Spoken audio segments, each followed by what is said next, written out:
Em todas as quartas-feiras, que esse semestre está sendo na terça, né? Então, terças-feiras, nós temos aqui o nosso turno de oração. É um tempo preciosíssimo na presença do Senhor. É um tempo de intimidade com Deus. Você nunca veio, você está convidado a participar. E nessas terças-feiras, nesse turno de oração, a gente tem uma caixinha de oração que a gente coloca ali naquela caixinha. A gente coloca as orações que a gente quer conquistar, que a gente quer ganhar do Senhor. E cada vez que uma daquelas orações é atendida, a gente tira aquele papel da caixinha e a gente glorifica e celebra a Deus. E na semana passada, nosso casal amado, Marcos e Elba, eles tiraram um papelzinho da caixinha. Mas eles vão falar melhor sobre isso. Eu queria chamá-los aqui para esse testemunho. Essa caixinha, ela fica na igreja e em todo turno de oração a gente ora pela caixinha. Né? Então, se você tem alguma coisa, você não precisa expor. Fica lá dentro da caixinha e a gente ora especificamente por cada pedido que tem lá. E foi lindo ver esse casal aqui, que é um casal precioso, é um casal fiel e todas as terças está conosco orando. Ela abriu a caixinha e disse: hoje vou tirar um papel da caixinha. Foi maravilhoso. E falasse melhor sobre isso. Pais amados, com grande alegria que eu venho testemunhar esse milagre que o Senhor fez, né? Nos turnos de orações, como o pastor já falou, da caixinha, né? Eu depositei a caixinha, meu pedido de oração. Há mais de um ano, a minha filha, Sara, ela perdeu um bebê. Ela ficou grávida e perdeu o bebê. E desde então, eu comecei a clamar e pedir ao Senhor para que houvesse um milagre, né? E que ela engravidasse novamente. Aqui a prova, eu coloquei o nome da Sara na caixinha. Coloquei aqui, Sara Felipe, o ventre da Sara, engravidar. E há mais de um ano, esse papelzinho estava lá na caixinha. E terça-feira eu tive a alegria de poder tirar e compartilhar com a igreja, né? E o pastor pediu para a gente compartilhar aqui na frente hoje. Com grande alegria que eu digo que o Senhor atendeu ao nosso clamor. A Sara está grávida. Sábado ela pegou e disse: pai, mãe, eu posso ir almoçar aí? Eu, claro. Aí ela chegou dando a notícia, mostrando o teste, né? E eu, que alegria. Aí o Marcos veio pregar domingo, e eu pensando que ele ia falar, né? Aí eu digo: não diga nada, que eu quero tirar o papel da caixinha. E terça-feira eu tive o prazer, a honra de compartilhar com toda a igreja o milagre. E o meu milagre está aí. A Sara grávida, para a honra e glória do Senhor. Gente, como não orar, né? Como não orar a esse Deus? Como não clamar? Como não pedir ao Senhor? E nós temos a certeza que o Senhor escuta o nosso clamor. Atende as nossas orações. O mais secreto, o nosso pedido mais íntimo do nosso coração, Deus realiza. E isso é a prova. Amém.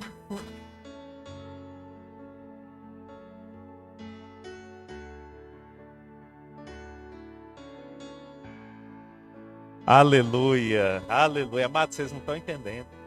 Vocês não estão entendendo. As Saras estão gerando. As Saras estão gerando. Estão entendendo?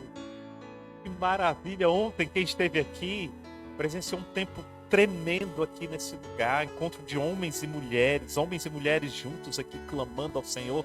E no meio do que estava acontecendo aqui, foi tão tremendo que a energia caiu. Pá! E a gente continuou e foi muito tremendo. E depois a Ana chegou aqui, não conseguiu consertar. Quando eu estava vindo para cá, eu clamando ao Senhor, dizendo: Senhor, eu não aceito, Senhor, em nome de Jesus. Senhor, tudo será restaurado para a tua honra e para a tua glória, Senhor. E deixei o John cuidando disso, o John cuidando, e o John dizendo: pastor, até agora nada. E eu disse: Senhor, eu não aceito, não sei o quê. Quando cheguei aqui, tudo geladinho. Luz restaurada, eu disse: Senhor, confirma o milagre, Senhor. Chega o John com o ventilador. Aí eu disse: está confirmado. Se o homem da energia chegou com o ventilador porque não tinha luz aqui e encontra tudo geladinho, é porque está confirmado. O cara que estava cuidando disso. Eu botei no grupo: olha, gente, levem ventilador porque talvez não tenha ar-condicionado hoje. Tudo geladinho, vocês não estão entendendo. É o poder de Deus sobrenatural na terra. Porque ontem nós falamos aqui de santificação. E é sobre isso, queridos, é sobre isso. Maravilha, maravilha. Glória a Deus. Antes da gente entrar na palavra, eu tinha combinado nada com a Regina. E ela já deu um spoiler aqui maravilhoso. Mas antes de entrar na palavra, eu quero falar um pouco para vocês sobre colheita. Tenho refletido muito sobre a palavra colheita nesses últimos dias. Inclusive, foi tema do nosso Comunhão em Mesa lá, na quinta-feira, falar sobre colheita, né? Mas muita gente acha que uma grande colheita, ela inicia na escolha de uma boa semente. É bem verdade que uma boa semente tem total influência em uma grande colheita, mas uma grande colheita, ela não inicia com a escolha de uma boa semente.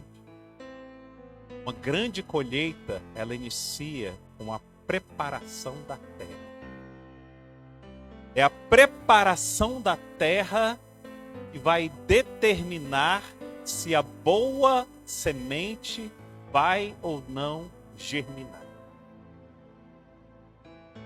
Por que eu estou dizendo isso? Estou dizendo isso porque a terra precisa estar preparada para receber a boa semente. Eu estou dizendo isso porque nós vamos derramar a boa semente agora. Mas a terra precisa estar preparada.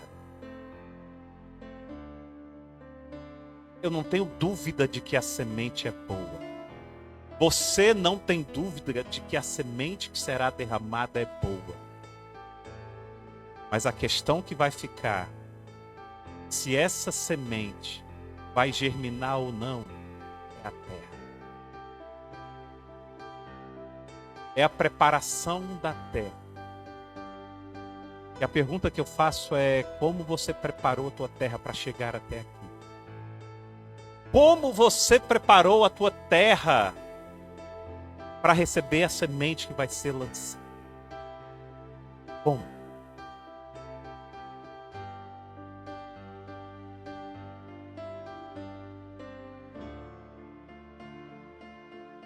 Então, queridos, eu queria pedir para vocês, você prepare a sua terra para receber a semente. Se você não gerou expectativas para a palavra que vai ser lançada aqui, então você não preparou a terra. Você não está com o coração totalmente aberto para receber a palavra de Deus, então você não preparou a terra. Se você está procurando um erro na fala do pregador, talvez um erro de português, talvez um frio demais, ou a iluminação não esteja perfeita como você quer, para que você diga: talvez o louvor precisasse de algo mais do jeito que eu gosto, você não preparou a terra. Se você está aqui por obrigação, ou talvez você esteja aqui no piloto automático, porque enfim, já tem tantos anos que você frequenta a igreja, e todo domingo você vai à igreja, e hoje é domingo, e por ser domingo você veio novamente à igreja, eu preciso te dizer que você não preparou a terra. Eu preciso dizer algo muito importante para você. Quando não se prepara a terra, mata-se a semente. Quando a terra não é preparada, a semente morre. Como você preparou a terra para estar aqui hoje e receber a porção de Deus para a sua vida? Então, queridos, antes de começarmos, nós nem começamos a palavra ainda. Antes de começarmos a palavra, quero que você feche os seus olhos. Você, da forma que você quiser, você tem liberdade no Senhor. Você diga para Deus que você quer preparar a sua terra para receber a semente que vai ser derramada. Pode ser em dupla, pode ser individual, fique à vontade. Esse é o momento seu com o Senhor, mas diga para Deus: Deus, eu quero preparar essa terra, Senhor. Deus, eu quero que a semente que seja derramada hoje encontre em mim terra fértil, Pai.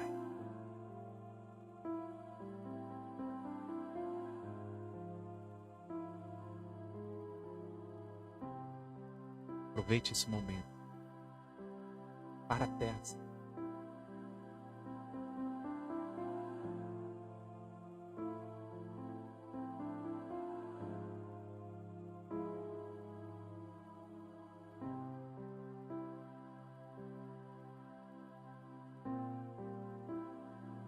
Aleluia. Amém. Veio daquela música Terra Seca. Terra seca. Terra seca. Quando reconhecemos que somos terra seca, Deus diz: prepare-te, eu mandarei bênçãos de chuvas para você. Chuvas de bênção na sua vida. Amém? E agora eu espero que a sua terra esteja pronta para receber a semente que será de Deus. O tema da palavra de hoje é atitudes que geram milagres. Eu quero começar te fazendo uma pergunta. Você sabia que existem atitudes que são capazes de gerar milagres? Você sabia que existem atitudes em nós que são capazes de abrir os céus e gerar grandes milagres para a nossa vida? Não são todas as atitudes, mas existem certas atitudes em que os céus se abrem. Aliás, assim como existem atitudes que geram milagres, também existem atitudes que nos afastam dos milagres. Nós vamos ver isso hoje. E aí nos cabe refletir em mais uma pergunta. Que tipo de atitude você tem tido? Atitudes que geram milagres ou atitudes que te afastam de milagres? Também não estava programado aqui, mas o testemunho aqui do Marcos e da Elba nos prova que existem atitudes que geram milagres. Sara, estéril. Foram para onde? Orar na presença do Senhor. Agora Sara gera. Atitudes que geram milagres. Estava nem previsto isso, viu, Marcos e Elba? Mas vocês contribuíram aí para o culto de hoje, né? E nós vamos ver essas atitudes que são capazes de gerar milagres enormes em nossas vidas. Ou mesmo atitudes que são capazes de nos afastar de Deus. E aí nós vamos nos sentenciar que tipo de atitude nós temos tido. Abra sua Bíblia no Evangelho de Mateus, capítulo 20. Nós vamos ler a partir do verso 29. Mateus 20, 29.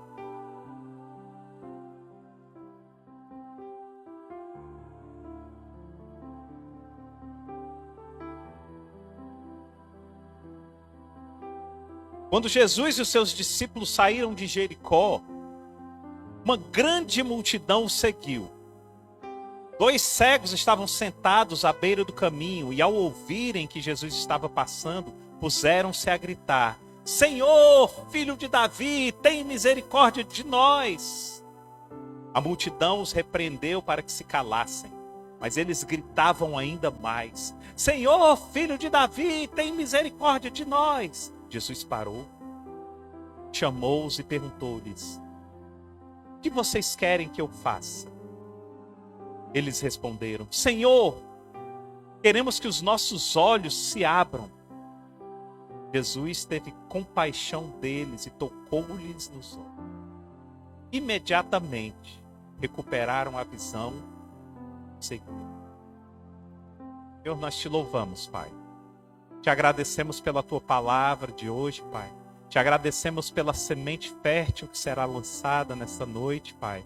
Senhor, e te pedimos que essa semente encontre guarida em nossos corações. Abre as nossas mentes, abre os nossos corações para receber a porção que temos hoje de Ti, Pai. Louvado seja o Teu nome em todo o tempo, Senhor, em nome de Jesus. Amados, era um dia comum, era um dia como qualquer outro. Nesse dia comum, a Bíblia diz que 2 cegos estavam sentados à beira do caminho, pedindo esmolas, pedintes. Um dia comum. Provavelmente, a expectativa daqueles cegos era ganhar o mínimo ali para o sustento do dia, ganhar ali algumas esmolas, porque era um dia comum. Quantas vezes aqueles cegos já estiveram naquele lugar pedindo esmola? Quantos anos eles estavam ali? A Bíblia não diz. Com quantas pessoas aqueles cegos já haviam cruzado?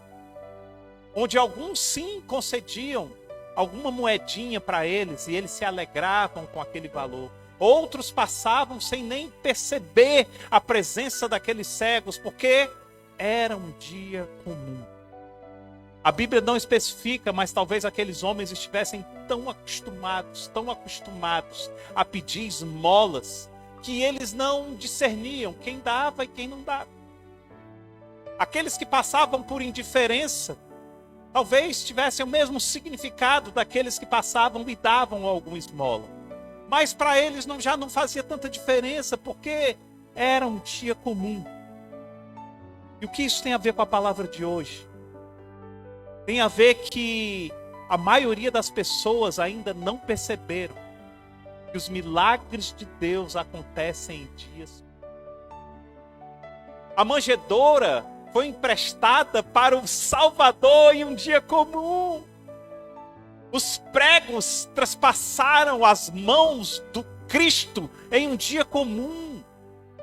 O sepulcro foi encontrado vazio em um dia comum. O nosso mestre ressuscitou em um dia comum. O milagre que você está esperando, que talvez pareça tão distante de você, querido, vai acontecer em um dia comum. Dia comum. Porque o nosso Deus é especialista em transformar algo comum em algo extraordinário. Ele é especialista nisso. Então, queridos, era um dia comum para aqueles cegos.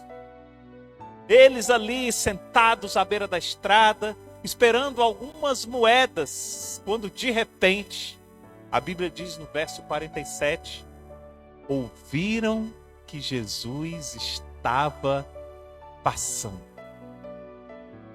Um dia comum, mas eles ouviram que Jesus estava passando. Então, a primeira atitude que gera milagre é estar atento aos dias comuns.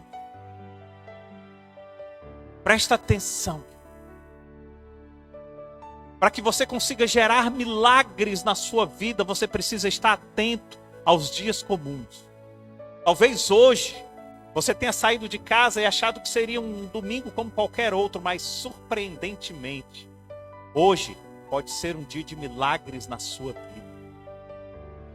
Talvez você saia daqui extremamente edificado. Deite na cama, durma e amanhã acorde e diga mais uma segunda-feira, mas essa segunda-feira pode ser um dia de milagres na sua vida. Esteja atento. São os dias comuns que geralmente reservam os melhores presentes de Deus. Mas cuidado, porque muitas vezes nós recusamos os presentes do céu simplesmente porque não estamos atentos àquilo que o Pai está nos oferecendo. Cuidado. Consigo enxergar o banquete sendo oferecido aqui hoje.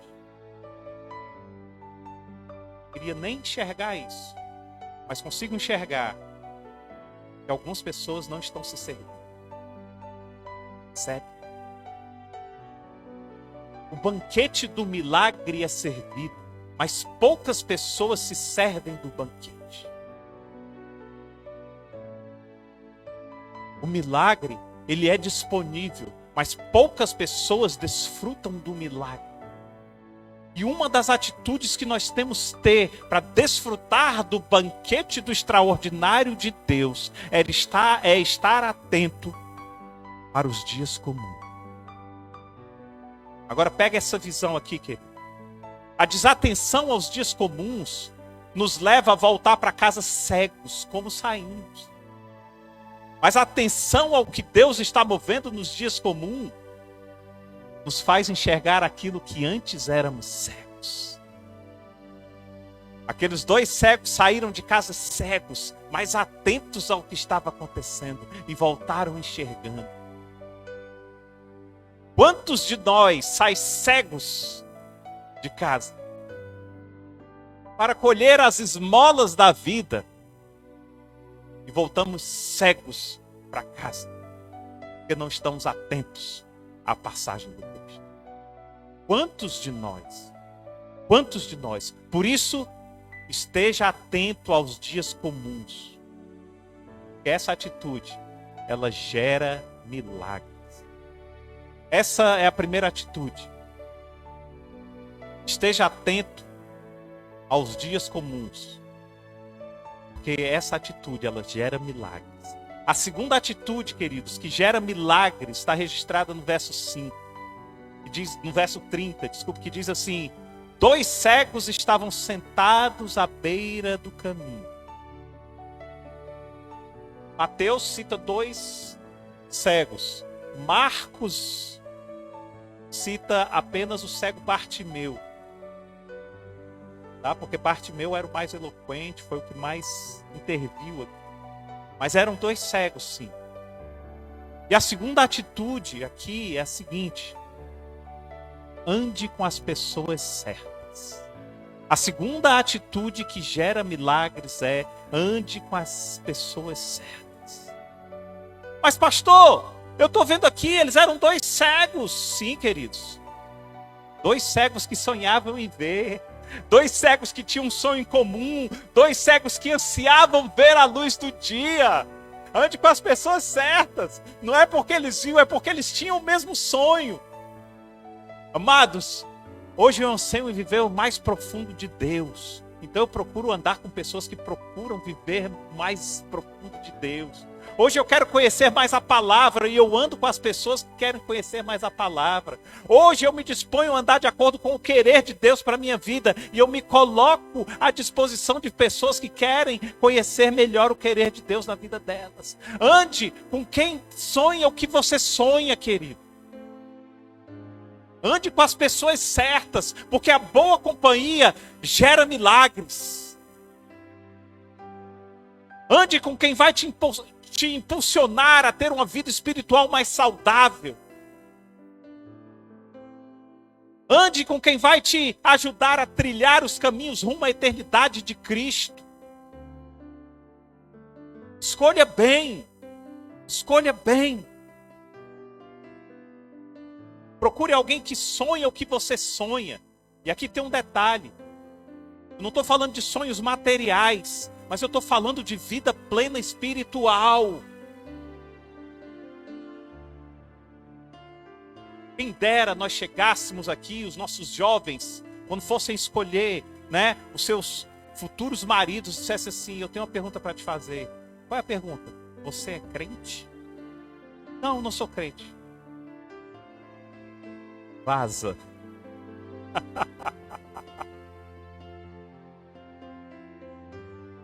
Carinho com todo amor.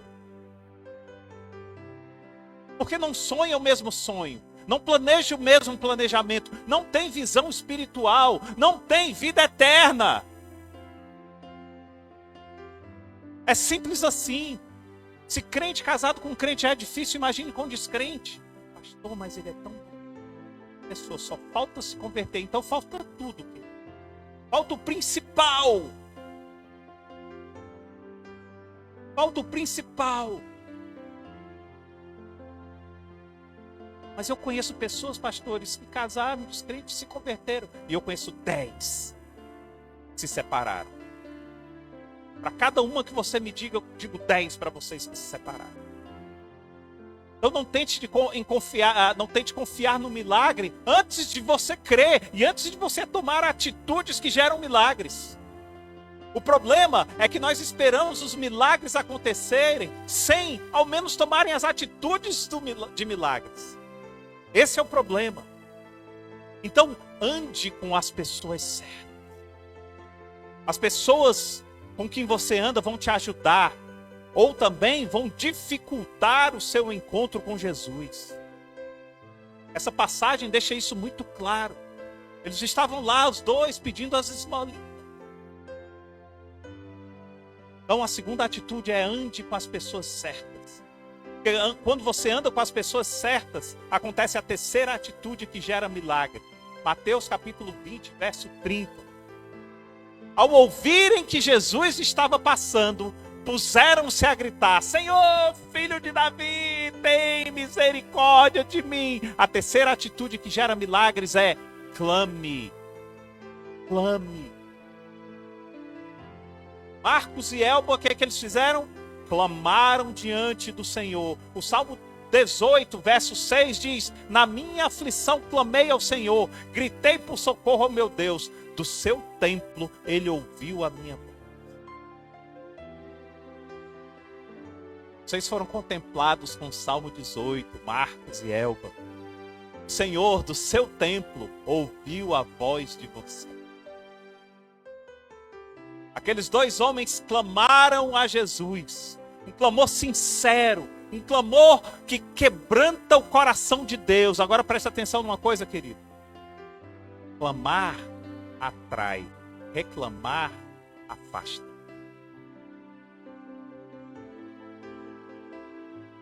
Nós achamos que estamos clamando, quando muitas vezes nós estamos reclamando. Ah, Senhor, de novo, não sei o quê. Clamar atrai, reclamar afasta.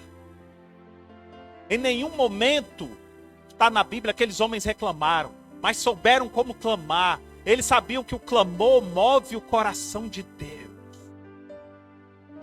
O clamor move o coração. Jesus, filho de Davi, tem compaixão de mim. Jesus para. Ei. Quer ver Deus parar, inclinar o ouvido para você? Clame. Clame de todo o coração. Estava passando, uma multidão acompanhando, mas Jesus ouviu um clamor e Jesus para. Ele ainda continua parando. Ele para tudo o que ele está fazendo quando ele ouve um clamor sincero de todo o coração. Por isso, a terceira atitude que gera milagres é clame, clame. A quarta atitude que gera milagres é seja um desesperado por Jesus. Mateus capítulo 20, verso 31. A multidão os repreendeu para que se calassem, mas eles gritavam ainda mais: Senhor, filho de Davi, tem misericórdia de mim. Sabe o que significa desesperado? Desesperado é aquele que não pode mais esperar. Tem que ser agora. Quando você está desesperado, tô desesperado, eu não posso mais esperar. Aqueles homens clamaram como um desespero. Mas quando a gente fala de ir para a igreja, você diz: eu vou no próximo domingo. Ah, mas eu vou fazer, eu aceito a Jesus amanhã, porque hoje talvez eu ainda não tenha muita convicção. Ei, Deus quer os desesperados. Os desesperados. É aqueles que dizem: Senhor, filho de Davi, tem misericórdia de mim. É esse que faz o coração do Pai. Senhor, eu não posso mais esperar. É tamanha a minha aflição por ti. Mestre, para.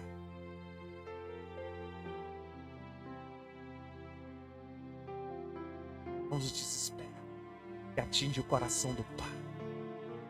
Aqueles homens, quando perceberam que estavam diante de Jesus, eles se tornaram desesperados. Eu creio que Deus está levantando uma geração de desesperados. Desesperados. Sabe? E eu oro para que Deus levante essa geração. Uma geração de desesperados que sai nas praças refletindo a glória de Deus e que não podem mais esperar, porque as pessoas estão indo para o inferno.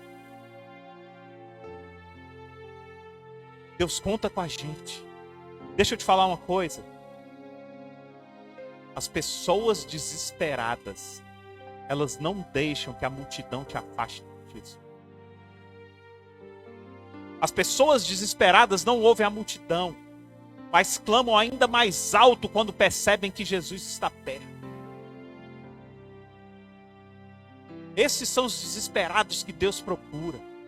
A multidão sempre vai tentar te afastar de Jesus, mas os desesperados se aproximam ainda mais. Quero te fazer uma pergunta. A multidão tem te calado? A multidão do dia a dia tem te calado? A multidão do dia a dia tem feito você se calar?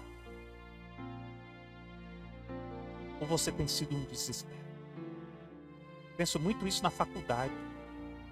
Quando eu sento naquele banco da faculdade que o professor fala algo que vai de encontro ao encontro da Bíblia, eu olho e digo, Senhor, eu não posso, eu sou um desesperado. Se eu não falar, quem vai ouvir? E aí eu levanto a mão e digo, mas é assim, é assim.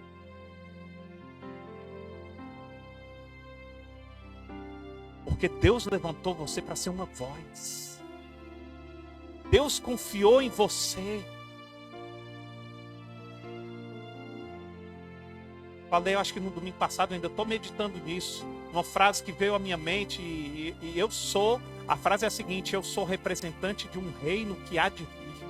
Ainda estou pensando nisso. E aí eu fico me perguntando, Senhor, eu tenho representado bem? Será que eu tenho sido um bom representante do reino que virá? E aí vem a música, e ele virá, soberano em poder. E a pergunta é, e os representantes? E os representantes? Estão representando bem? Ou não? Você acha que está bem ou não?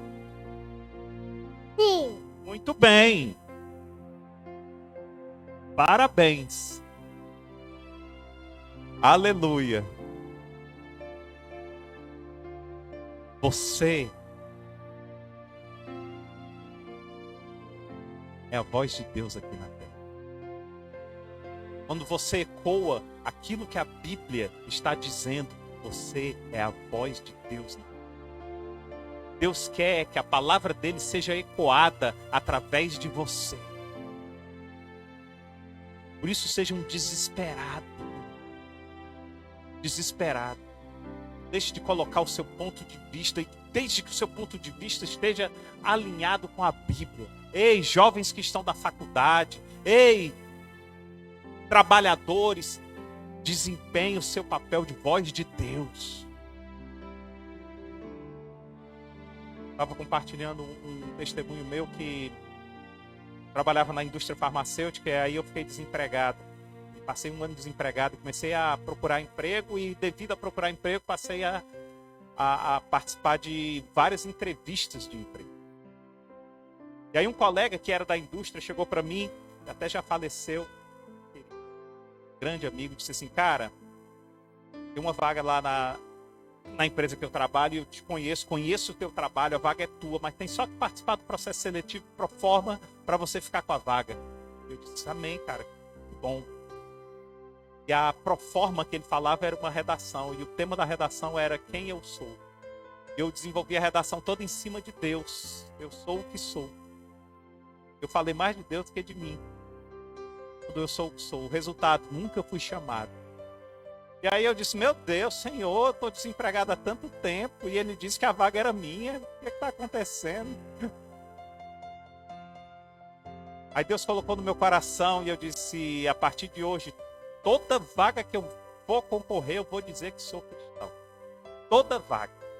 Eu vou pagar esse preço. Logo surgiu uma outra vaga e eu fui, concorri à vaga, não sei o que, eram 2 entrevistadores. E aí quando chegou no finalzinho, ele disse, tá bom, pode ir, qualquer coisa a gente te liga. Eu saí, eu lembrei do que eu tinha prometido a Deus e que eu não tinha feito. Aí quando eu estava saindo, já estava abrindo a porta, eu disse, tem uma coisa que eu me esqueci. Aí disse, o que é? Eu disse, eu sou crente. Eu sou cristão. Aí eu olhei e disse, tá bom, tá certo. Eu saí e disse assim, pronto, agora é mais uma que vai se vai. Aí saí. Quando eu estava saindo, ele disse assim, ei, ora por mim. Eu disse, oro. E fiquei com a vaga e ele se tornou um grande amigo. E eu tive a oportunidade de orar várias vezes por aquele homem. Deus é fiel quando você é um desesperado. Eu estava necessitando de um emprego, mas eu era desesperado por Deus, não pelo emprego. Meu desespero não era por um emprego. Eu apenas necessitava de um emprego, mas o meu desespero é por Deus. É por Deus que eu sou um desesperado. Ainda que a figueira não floresça, ainda que não haja fruto na videira, eu me alegrarei no Senhor, porque o meu desespero é a presença do Pai. Davi falava muito isso. Davi dizia, Senhor, pode me tirar tudo, mas não tira a tua presença. Se você quiser ter atitudes que geram milagres, seja um desesperado. Porque quanto mais a multidão repreendia aqueles 2 rapazes, aqueles 2 cegos, mais alto eles clamavam. Mais alto eles gritavam. Imagina a multidão dizendo, ei, cara, para aí, ei, não fala mais isso não. Ei, nós estamos cansados de ouvir, ei, tá certo, tá bom, não sei o que. Ele, tem misericórdia de mim. Chegou a minha hora, eu estou desesperado, é agora. E aí no verso 32 diz, Jesus parou, chamou-os e perguntou-lhes, o que vocês querem que eu faça? E aqui entra a 5ª atitude que gera milagres. Saiba o que você quer. Saiba o que você quer. Porque a princípio a pergunta de Jesus aqui era óbvia.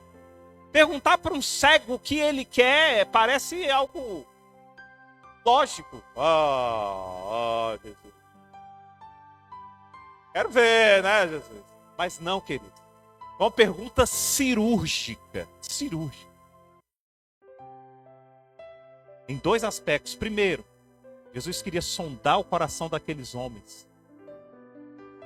Sabe por quê? Porque aqueles homens estavam pedindo esmolas.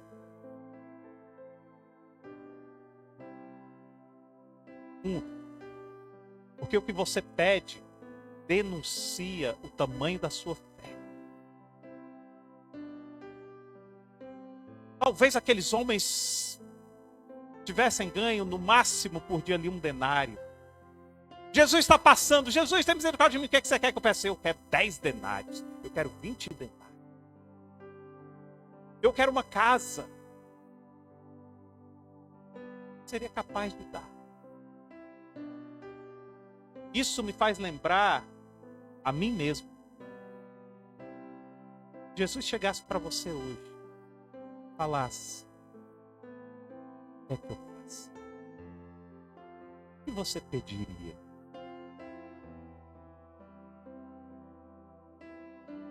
O que você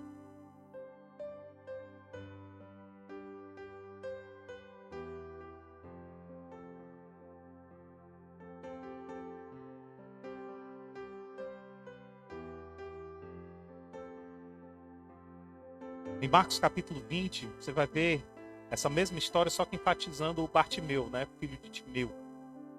Ele chama Jesus de mestre. Mas o termo que ele usa para chamar Jesus de mestre é Rabone. E a melhor tradução de Rabone é meu mestre. Meu mestre.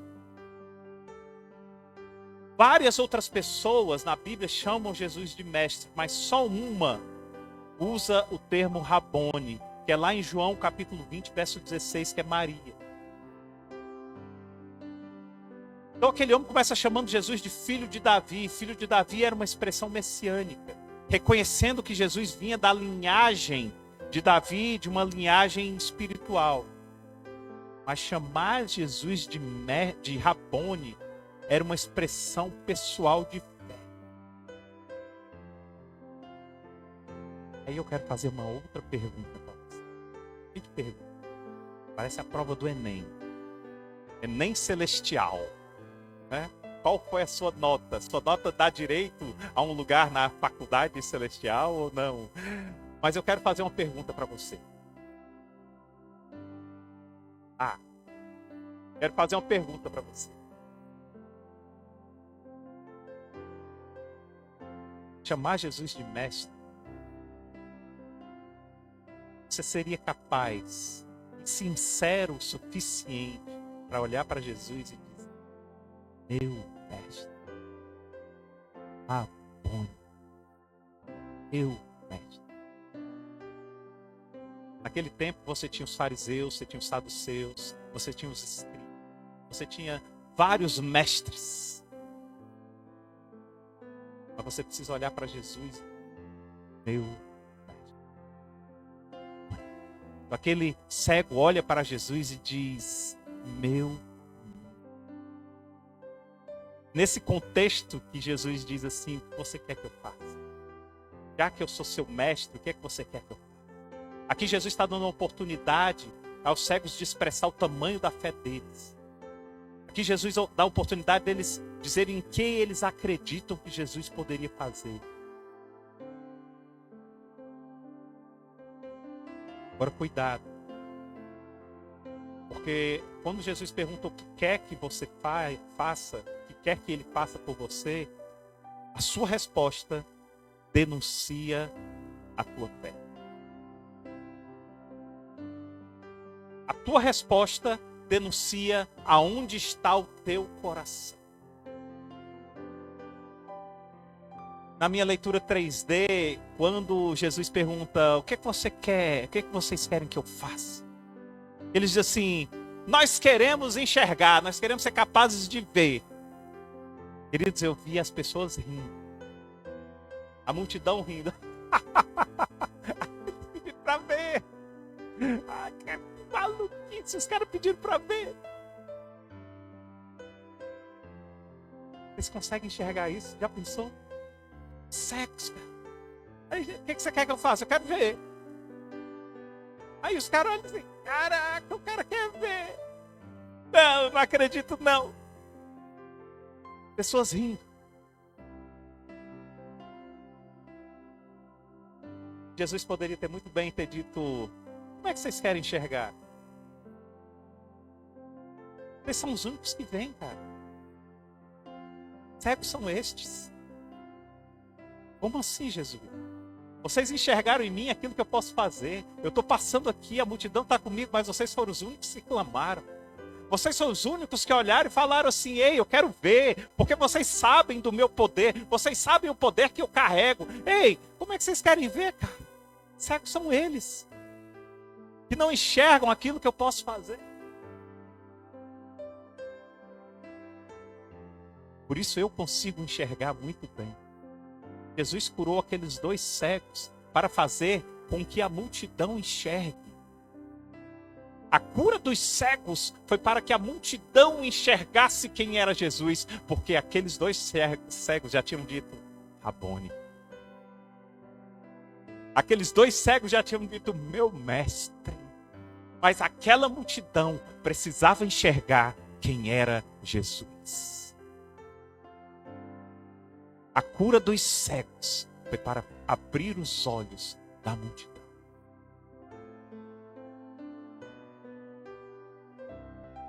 Deixa eu te dizer uma coisa. Cegos da história não eram aqueles. Verdadeiros cegos da história são todos aqueles que não reconhecem quem Jesus realmente é e aquilo que Jesus carrega. Esses são cegos da história. Deixa eu te dizer uma coisa. Jesus fez aqueles 2 homens verem para mostrar aos cegos quem são as pessoas realmente que precisam enxergar. Será que você consegue? Será que você consegue enxergar isso? Aqueles homens sabiam o que queriam. E mais do que isso, aqueles homens sabiam a quem recorrer. Quem eram os cegos da história? Quem eram? Portanto, queridos, saiba o que você quer. Agora não peça coisa pequena, não. Peça coisa grande. Ontem nós falamos aqui sobre o azimuth de Deus. Quem estava presente aqui ontem? Amém.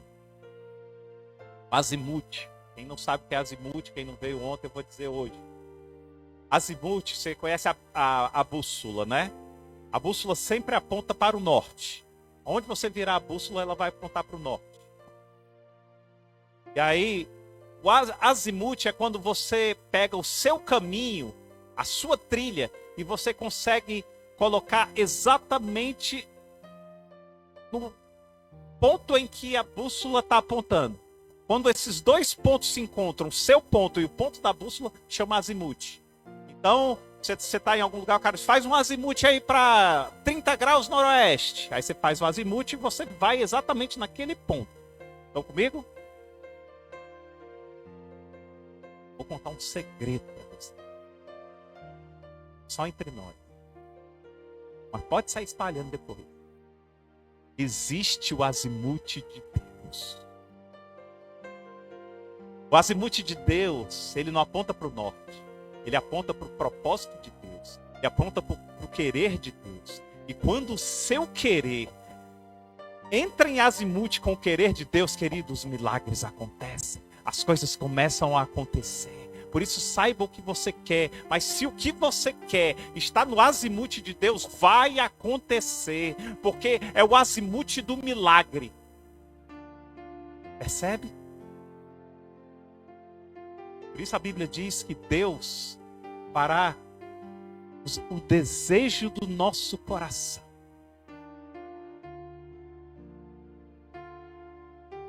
Desde que o desejo do nosso coração esteja sintonizado com o querer do coração de Deus. Você consegue sintonizar essas duas coisas? Vai acontecer. Então saiba o que você quer. Porque quem não sabe o que quer, qualquer coisa está boa.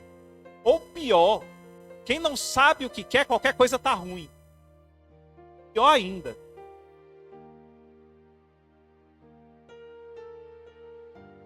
E a última atitude que gera milagres é se você parar depois do milagre. Você pode não saber, mas Deus já sabe o que você vai fazer depois do milagre que Ele fizer em você. Deus é um Deus que sabe todas as coisas. Muitas vezes Ele não nos concede o que pedimos, porque o que pedimos poderá nos afastar dEle. Deus sabe o que estamos preparados para receber e Deus sabe o que não estamos preparados para receber. Precisamos confiar nisso, precisamos crer nisso, precisamos descansar nisso. Muitas vezes nós pensamos assim, se eu ganhar essa bênção, eu vou fazer isso para Deus. Mas Deus não pensa assim. Deus age da seguinte forma. Ele certamente fará isso quando eu liberar a bênção para Ele. Mas eu tenho uma notícia para você. É possível mudar isso colocando o teu coração totalmente à disposição de Deus. Como? Encontrando o azimuth dele. Mateus capítulo 20, verso 34, Jesus teve compaixão deles e tocou-lhe nos olhos. Imediatamente eles recuperaram a visão e o seguiram. Quando eles recuperaram a visão, eles seguiram Jesus. Agora, repita comigo, diga aí para a pessoa que está do seu lado, diga o seguinte para ele: todo milagre gera um propósito. Todo milagre gera um propósito. a atitude gera o milagre e o milagre gera o propósito. Por isso, querido, observe o propósito do milagre que você pede a Deus. Não é o que você pede. Qual é o propósito do que você pede? É para que você pede? Porque todo milagre gera um propósito. Se o teu milagre que você está pedindo não tem um propósito, e se esse propósito não está no azimuth de Deus, querido, eu sinto dizer que Deus não vai fazer, não é porque Ele é ruim, é porque Ele te ama. É porque Ele te ama. Por isso. Mas quando teu pedido vem junto com um propósito, aí Deus para. Haja luz. E a luz está aqui, está aqui. O que vocês querem? Jesus já sabia. Jesus já sabia tudo que ia acontecer. Senhor, nós queremos ver. Vamos ver. E agora? O propósito é te seguir, Senhor. Ei, para que você quer ver? Para que você quer ver? Por isso Jesus, quando Ele cura aqueles 10 leprosos, só um volta. Lembra disso? Na passagem? Ele cura 10 leprosos, só um volta. Muita gente lê essa passagem assim: onde estão os outros 9? Eu curei 10, só um voltou. Eu li essa passagem. Eu nunca vi essa passagem assim na minha vida. Orando. Vendo meu propósito. Eu curei para esse propósito. Eu não curei para eles irem e andarem distante. Só você está aqui. Estou alegre por você, mas estou triste pelos 9. Ei, para que você quer o milagre? Ei, qual o propósito do milagre que você pede a Deus? Qual é? Coloque propósito no teu milagre. Coloque propósito no teu milagre. Aqueles homens decidiram andar no caminho. Sabe por quê? Porque enxergar que Jesus é o caminho é fácil. Isso é andar no caminho. Isso é permanecer no caminho. Então, querido, essas são as atitudes que geram milagres. Se você quer ver milagres acontecerem na sua vida, é preciso você ter atitudes que geram milagres. Como a gente faz todo domingo do mês, nós vamos lembrar a ceia do Senhor. Pode começar a distribuir. Enquanto distribui a ceia, quero fazer uma pergunta para você. A distância entre você e o milagre está no propósito.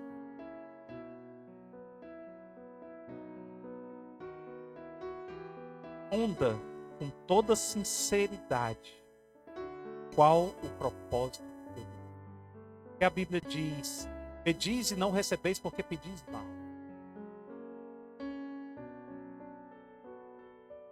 Quando temos milagre, quando temos propósito no milagre, milagres acontecem. Milagres acontecem.